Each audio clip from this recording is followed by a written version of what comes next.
Hey everybody, KMO here, and I am in Berryville, Arkansas. I was going to go shoot this video outside, but I went out there, and even though it's warmer today than it's been, it's also windy, and it's not so warm that, well, anyway, wasn't comfortable. So here I am in my, if I lean, you can see there's a power outlet there, but if I cover it with my head, then I've got the infinite white background. Except if I hold my arm up, you can see a cast shadow, so. Anyway. In a previous video, I just asked the question. And really the previous video was, I'm going to go out and shoot a video because it's cold and snowy here in Arkansas.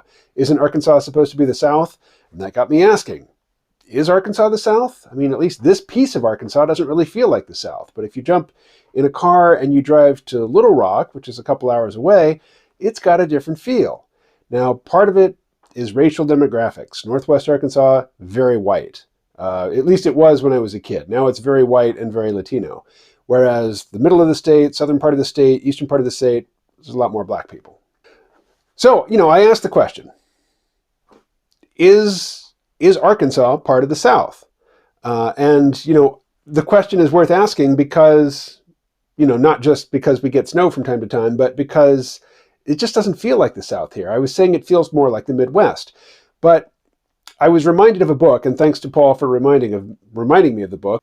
The book is American Nations, A History of the 11 Rival Regional Cultures of North America by Colin Woodard. And there's an interview with Colin Woodard like, hey, your book's a couple years old, but it's just exploded for some reason. It's gone viral online. And he said, yeah, it's probably the big color map. Here's the big color map.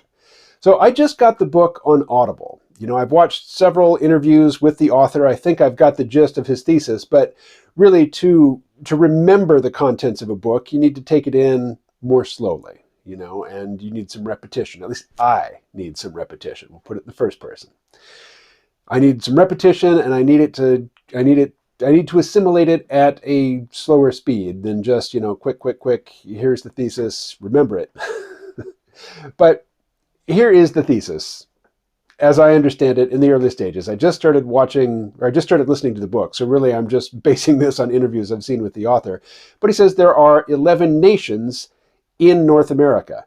And, a nation, in American English, we tend to use the words state and nation interchangeably. And sometimes we put them all into one phrase, the nation state. But nations can exist without states, and states often encompass multiple nations. So a nation is a group of people who, they feel a collective identity based on their language, based on their ethnicity, based on their cultures, their customs, their symbols, their religion. It's a people. So in the United States and Canada and northern Mexico, I mean, when he says North America, he's talking about northern Mexico, the United States, and Canada. And Woodard's claim is that there are 11 nations within this geographical region, and they mostly started on the East Coast and the Southern Coast, and then expanded westward and northward. And those 11 nations, like the people who settled this continent, came from multiple places within the British Isles, and also from France and from Spain and from Holland. Now, I'm not going to go through all 11 tribes of the U.S., one, I'd be doing it from memory, and I really wouldn't be doing justice to it. And two, really, for the purposes of this video, I'm just asking, is Arkansas part of the South?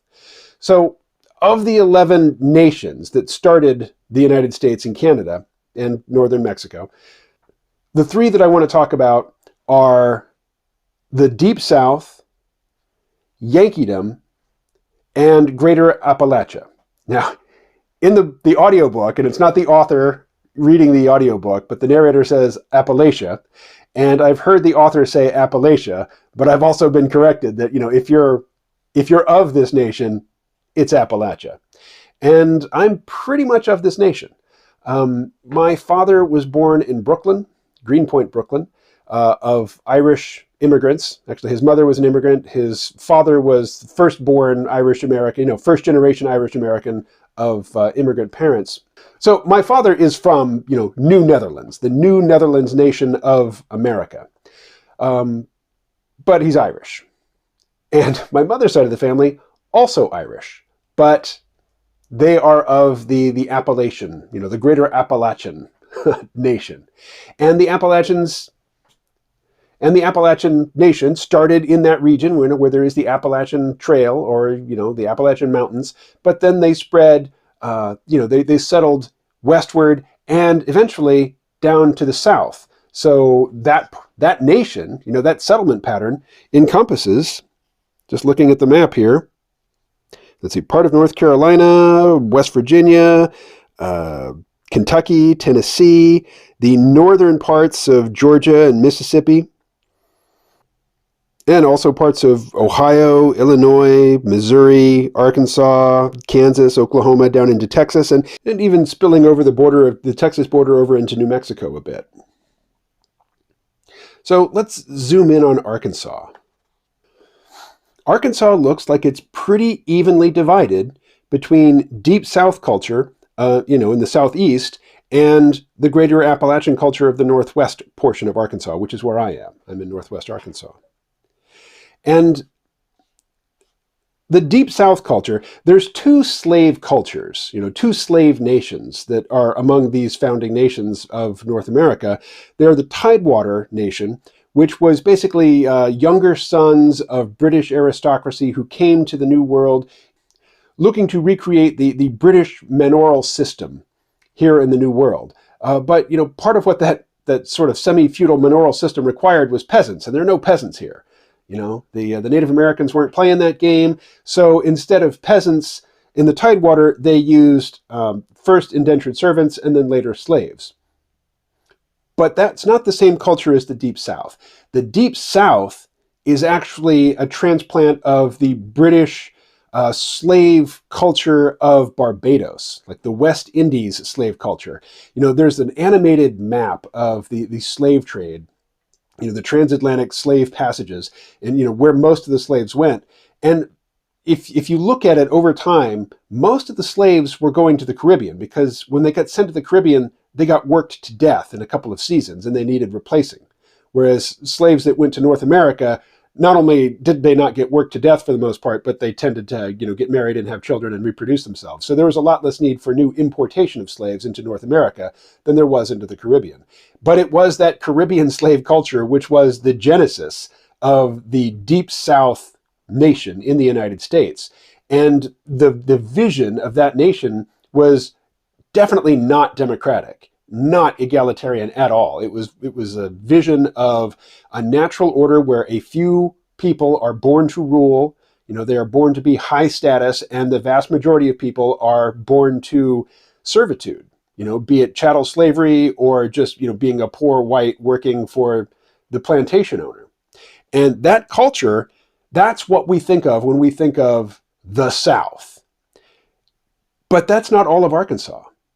If you look at Arkansas on the map, that plantation culture extends up into the southeast corner of Arkansas. But here in the northwest corner, it's more Appalachian. And the Appalachian people are basically Irish, Scots-Irish, and some British people. But basically, they all came from places where they were either living under effective anarchy or where the recognized power structure was overtly antagonistic to the people. And so the values of greater Appalachia are individualism, individual rights, individual responsibility, and just an aversion to oppressive government and an aversion to grand scale social projects, which is very different from the founders of the American nation that Colin Woodard calls Yankeedom. These were Calvinists who had this grand vision they believed in the perfectibility of civil society and the perfectibility of humanity, the ability to create institutions which will make the earthly world and the human world more godly. So they believed in social engineering. They believed in grand scale public projects to make people better, which included the idea that the individual must be constrained for the benefit of the larger society. And that is anathema to, the hard drinking, hard fighting, cursing, low brow, ornery, ungovernable Scots and Irish and similar human mongrels. My people. My people want none of that. And there's a natural tension between the Appalachian culture, and the mores of that culture, and the culture of the Deep South, because the Deep South is all about hierarchy. It is all about, the many serving at the pleasure of the few. And that is anathema. That is anathema to the culture of Greater Appalachia. But it was the Civil War and the aftermath of the Civil War, the Reconstruction era, which basically pushed the anti-authoritarian, very hyper-individualistic Appalachian nation into, cahoots with the remnants of the Deep South, or the defeated Deep South. Anyway, I'm just getting into this book by Colin Woodard. I'm sure I'll have more to say about it as I get into the chapter on Greater Appalachia, but I'm not going to jump ahead. I'm going to take it in order and take it at the intended pace. All right. Talk to you again soon. Stay well.